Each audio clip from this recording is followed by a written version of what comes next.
We are Stephen and Jill. Together, we've been buying and reselling land since the 90s. Our data-centric approach leaves our buyers asking, how can you sell it so cheap? Here on the Land Academy Show, We answer that and more. Steve and Jill here. Hi. Welcome to the Land Academy Show, entertaining land investment talk.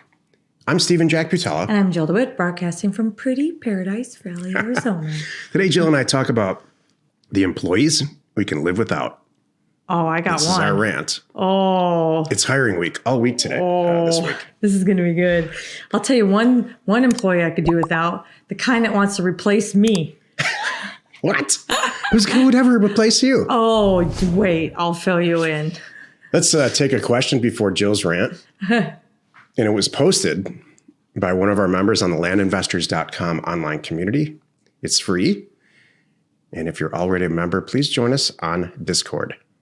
Martin wrote, a potential buyer reached out to me following my first mailer, interested in selling their 0.5 acre vacant lot for $14,682. They informed me that they were selling not only the lot from my mailer offer, but the neighboring 0.5 acre lot. This is cool.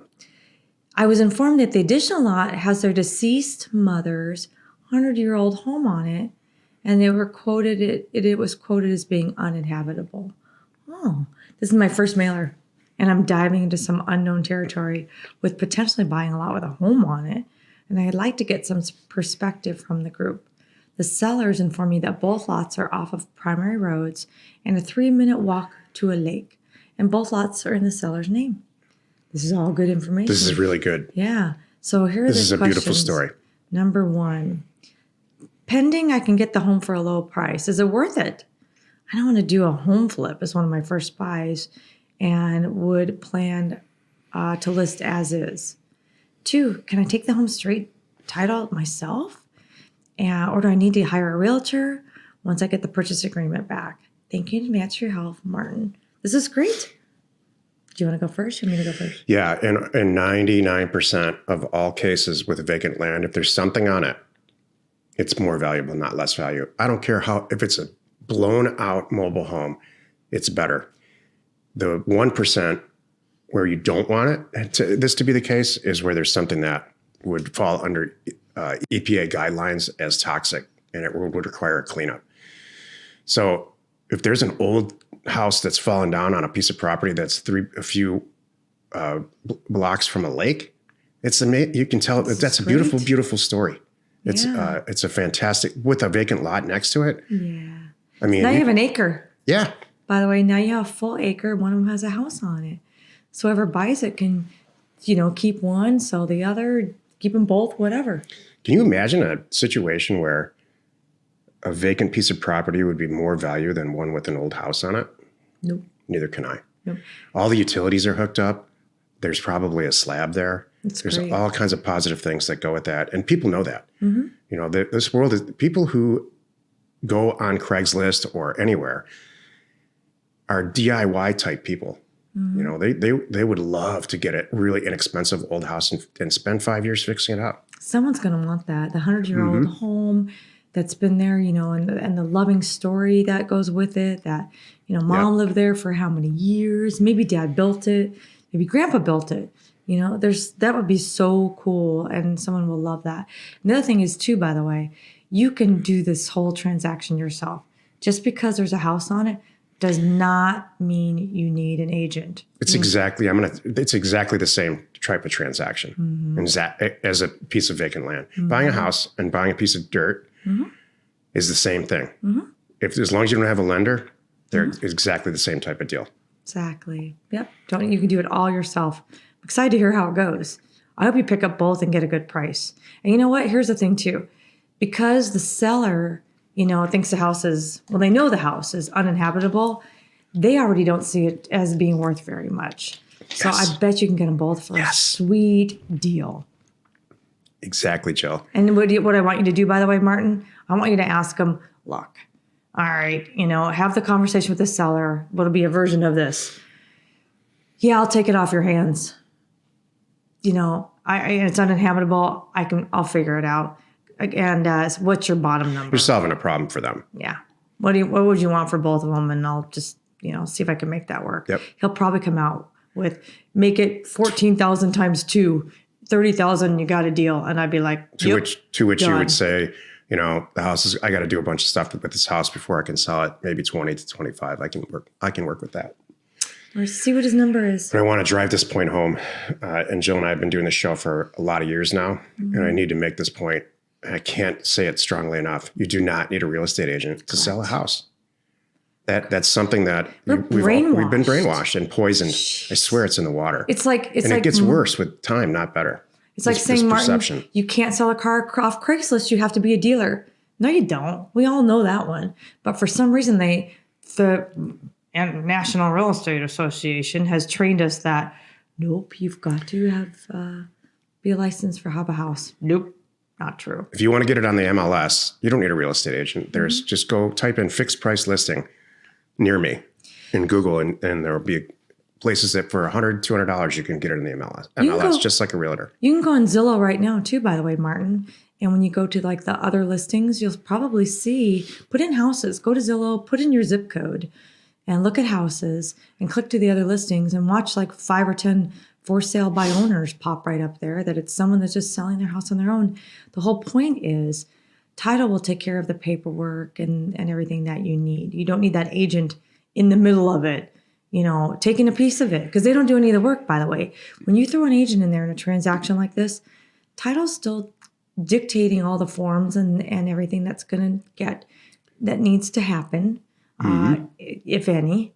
And you don't need an agent in there throwing in 25 more forms and taking out, 3 or 6%. Residential real estate agents are in the business of getting in the middle of your transaction and making money. Sure. Getting in the way of your real estate deal. You've done every single thing right here. Yep. You've taken control of these 2 real estate deals. You located them. You're talking to the seller. You're doing you got there first. You're doing every single thing right. Why would you call a real estate agent and pay him 6% just to get in the way? Exactly. You don't have to. There's no laws that say you need to use a real estate agent. It's a huge misconception out there. Totally.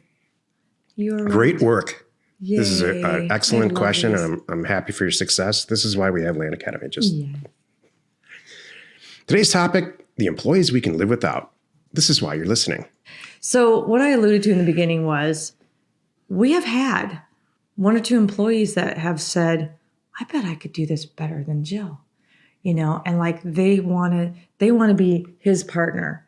They want to see me. Yeah. I remember that. Yeah, they want to see me out of the picture, like almost even like psycho out of the picture. Seriously. Like boiling rabbits. Like if they bring me coffee, I'm not sure I would drink it out of the pitcher. Seriously. So that's one type of employee that I could absolutely live without. And if you have any inkling, maybe it's just a woman thing. Maybe it could be a guy thing. No, it's a woman thing. Okay. That women do this, guys wouldn't do this? I don't think so. All right. Well, if you ever hire if I had that feeling, I would say you leave today. That's the thing. That's my point. I think with the women, it lingers on. Yeah. You need to, well, you know why? Truth time. I don't think I could convince you. I think there was a part, and I'm not saying anything wrong. I want to say that you were like, are you sure it's not just you? Are you picking up on something? Like, no, I'm pretty sure my gut's right. Pretty sure this is what's going on. Then finally you caught along and said, oh, I see it now. I think she's asking me out to dinner. I'm like, right? You kind of thing. She's almost sitting on my lap in the office. I'm like, that's what I didn't know where this topic was going here. Well, it's employees I can live without. And that's one of them. You don't want that. And so my whole big picture with all of this here is fire faster. That's true. That could be a show this week. Fire faster. We should have. You know what? And you need to trust each other. We have a lot of husband and wife teams, and this comes up. I don't know if it's because of us or just the nature of this business. It's because of us. Okay. I'm sure of it. We have a lot of people that are like, we want to be like you guys, and everybody can quit their jobs. And, which we could take turns taking care of the kids. And man, we did that for years. And tag team our work. So yeah, all of that's correct. But there's different things that go along with it. when it comes to employees, because it's a whole different dynamic when it's really you're a strong couple, and whoever you hire has really there's two owners and two bosses, even if they don't directly report to them. It's a really interesting dynamic. So you've got to be really alert to some things. And for women, it's easy. We just trust our gut. And then the second thing is for men, please let us trust our gut. And please don't try to talk us out of it. This is a Jack roast today. Oh, no. It's No, I can handle it. It's okay. But no, it comes up because I had just the other day on one of our Land Academy ladies calls, at the end of the call, someone asked a really good question, like, hey, can you give me some tips real quick of working with your spouse? And I'm like, oh. Not real quick, yeah, but exactly. I can give you tips. Exactly. I'm like, totally. And I rattle off my top 5 things, like, let me save you right now. It can totally work and be awesome, but here's some things that we learned and you've got to do them right away. So give me some employees you can live without. There's 2 components to this. There's skill set, which you can test for pretty quickly. And I know what I look for in a skill set. And then there's the secondary point is personality and whether or not it's going to work within the group that you've already created, or just if it's just you and your first hire, whether or not you guys can stand each other. The first, give us some dirt. Come on, everybody wants the dirt here. The first employee that I had, this is years and years and years ago. I fired her with a vengeance by the time it got to that point. Was it the toner? Yeah, it was a toner. She was, I look back later and I had, after it was all over, I talked to other employees and they all said what you're talking about. Yeah, they're all like, thank God. I was totally single and they just wanted a piece of me. Yeah. Who would want a piece of this? Oh, please. And the way it manifested itself was just ridiculous. Like she just wanted to talk to me all day. Yeah. She wanted sit on your desk and and she would create problems to get my attention. Yeah. So this is an extreme. This is not something that the vast majority of you guys our listening audience is going to have to deal with. But that was an extreme situation. More recently, I had a person that was responsible for, I don't care if she's listening or not, responsible for IT. And that was ended up being an absolute disaster. Well, she knew she was smarter than me. And so do you think it had to do with you? Is this becoming a relationship thing now? Oh, she, I think, had a thing in her upper something that she was smarter than me. And I was like, not going to work. And so it was the same situation. She just her personality type, she's very capable, unlike the first one. The most recent one was incredibly capable from a technical standpoint.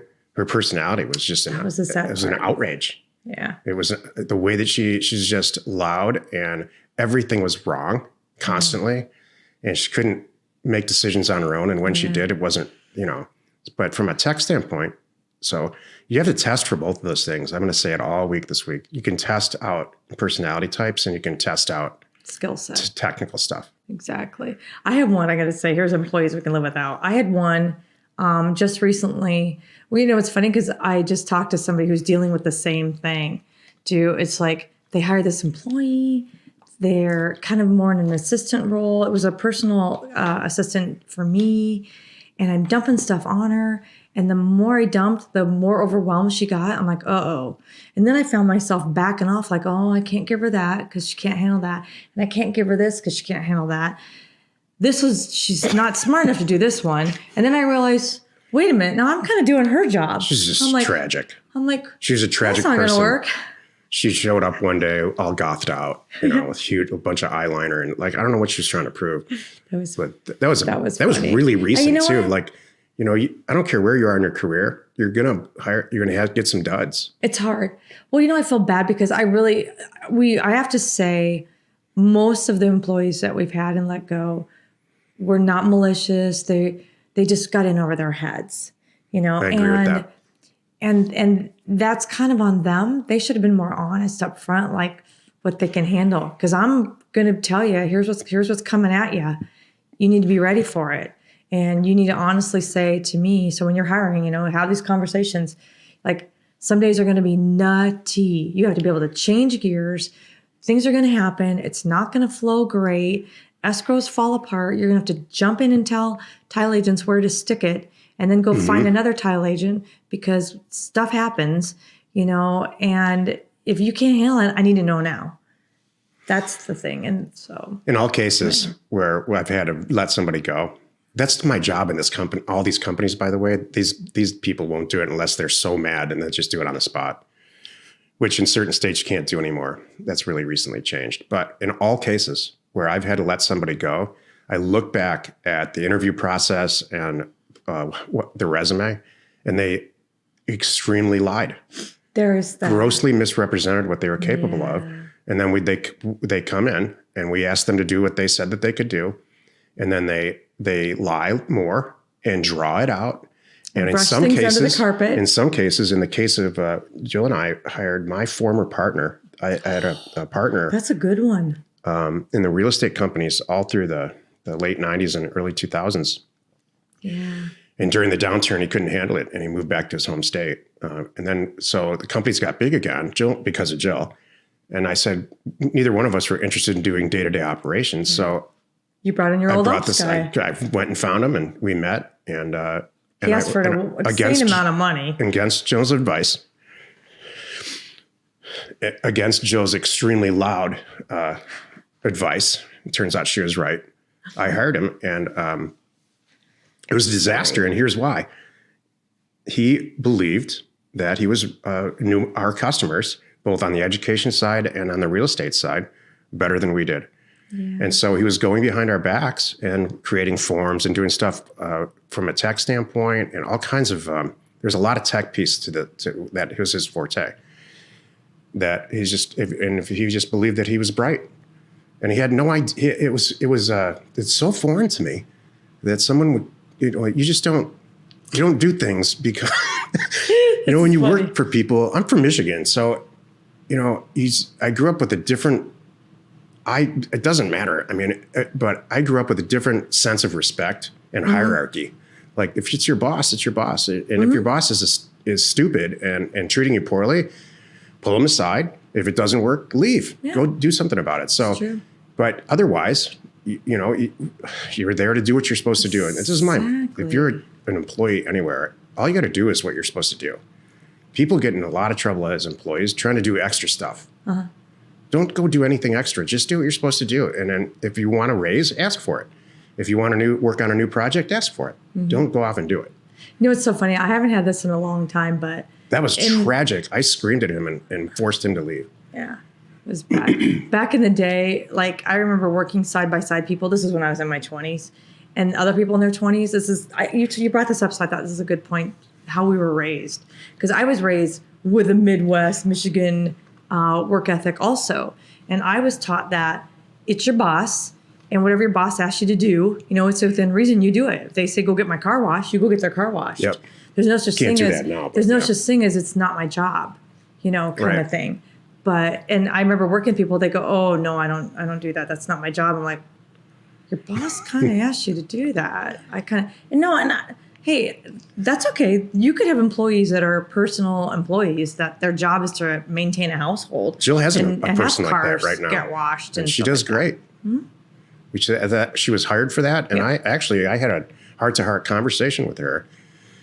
And said, "This is how Jill rolls." I'm telling you, this is what you can expect. I mean, no one's going to expect you to scrub floors personally, but you need to hire somebody to do that if that's what we need. And so she's working out great. She is. She's fantastic. So happy. Not the first time in this position, but now we got the right one. I will tell you a story. I know this is going long. One of the best employees I've ever had was a transaction coordinator a lot of years ago. She's a former escrow agent. And I asked her to take an Excel test because the person before her lied their ass off and represented that they could do all this stuff and they couldn't. In 2 weeks, I had to let them go. So this person comes in, and I really liked her. I really liked her voice. She kind of, she's had the basic stuff that Jill had. And so I asked her to take an Excel test, and she said, she got up and started to walk out the door and said, I've never been in Excel in my life. And, I'm sorry, this isn't going to work out. And so I said, you know what? I really like your personality and your whole thing. So please stay. I didn't know that part. Mm-hmm. Wow. And so she learned Excel. She learned Excel in like 2 days. And then she showed up for work and she ended up doing, I don't know, thousands and thousands of deals with us. So you can't you have to take this. It's a gut. There's a lot of this is gut, which is, I'm not that good. I'm a data person. I need to see empirical No, it's a girl evidence on thing, everything. not a guy thing. So Yeah. I understand. employees are, I'm going to quote Steve Jobs. I've said this probably 50 times on the show. Steve Jobs said at the end, if you do everything right in your career, at some point, you will just become a recruiter.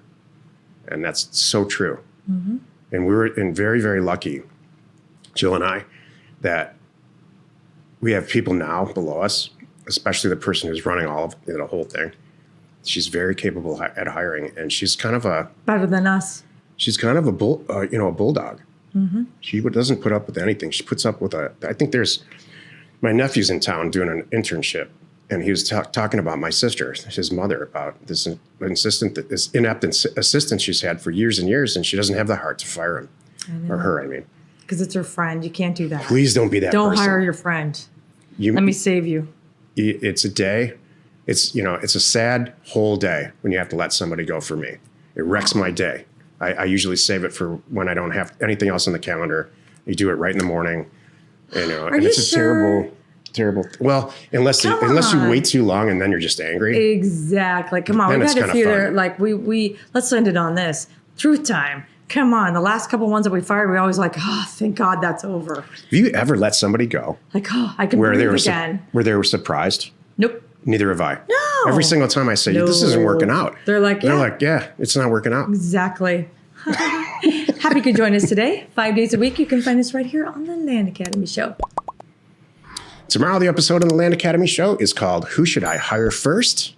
In 2021, it's hiring week, all week this week. You are not alone. Your real estate ambition. This is what we should be talking about. Employees and Here's hiring why, and because, mistakes. These on Monday and Tuesday today, there's the vast majority of people who are listening or watching this are sitting there saying, that's great, Jack. Congratulations. You guys have 16 people under you and that's great. But I'm a one-man show. Mm-hmm. I'm doing 10 deals a month. I really need to hire that first employee. Mm-hmm. That's what the show tomorrow is about. We'll talk about that. If you are interested in learning more about us and what we do, please check out landacademy.com and houseacademy.com. We provide the education tools and support you need to be flipping property like the pros. We're Steve and Jill. Information and inspiration to buy undervalued property. We hope you find our content valuable and we appreciate your support. If you have not already, please check out our channel and hit the subscribe button. And your comments and suggestions help us to create the content you're here for. Hitting the like button helps to support our channel's algorithm and gauge your interest for future shows.